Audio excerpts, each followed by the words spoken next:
Emma Christmas by Roger Hargreaves. In my snow-covered cottage at the South Pole I was having breakfast. Christmas pudding! That frosty morning, as I was popping the last piece of marmalade-covered plum pudding into my mouth, there was a knock on the door of Mistletoe Cottage. When I opened the door, I saw that it was the postman. "Hello, Percy," I said. "Come on in out of the cold." "Don't mind if I do," replied Percy. "There's a bit of a nip in the air today." "I've got a letter for you," said Percy. "And as it has a North Pole postmark, I suppose it's from your uncle." Everybody at the South Pole knows about my famous uncle who lives at the North Pole. "Good old Father Christmas," I chuckled. "Haven't heard from him for ages." "Well," remarked Percy, "thanks for the warm-up. I had better be off now." I opened the envelope. "Dear nephew," read the letter, "I hope all is well down there. We are busy as usual up here, getting things organized for Christmas. Which is one of the reasons I am writing to you. Can you help? Each year I am finding it more and more difficult to get round all those Mr. Men. There seem to be so many of them all over the place, and I was wondering if, this year, as a big favor to your old uncle, you could stand in for me? Hoping you can help. Your ever-loving uncle."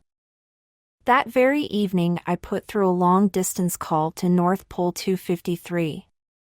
"Hello," chuckled a rather deep, rumbly voice at the other end of the telephone, Father Christmas speaking. "Hello, Uncle," I said. "Your letter arrived this morning, and I'd love to help." "Oh, good for you," the voice rumbled in my ear. "If you have a pencil and paper, I'll give you the Mr. Men's names and addresses." "I'd no idea there were so many of them," I said. "Do you think you can manage?" asked my famous uncle. "I'll lend you a couple of reindeer if you like."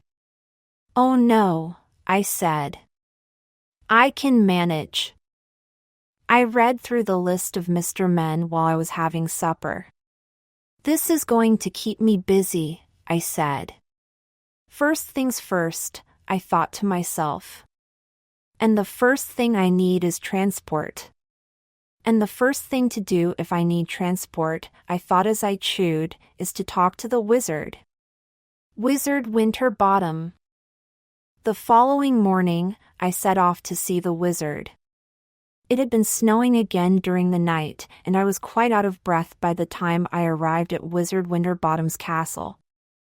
I must say it's the biggest castle I've ever seen. Mind you, it has to be big, because Wizard Winterbottom is a giant. And there, goodness knows how many times taller than me, stood the huge figure of Wizard Winterbottom.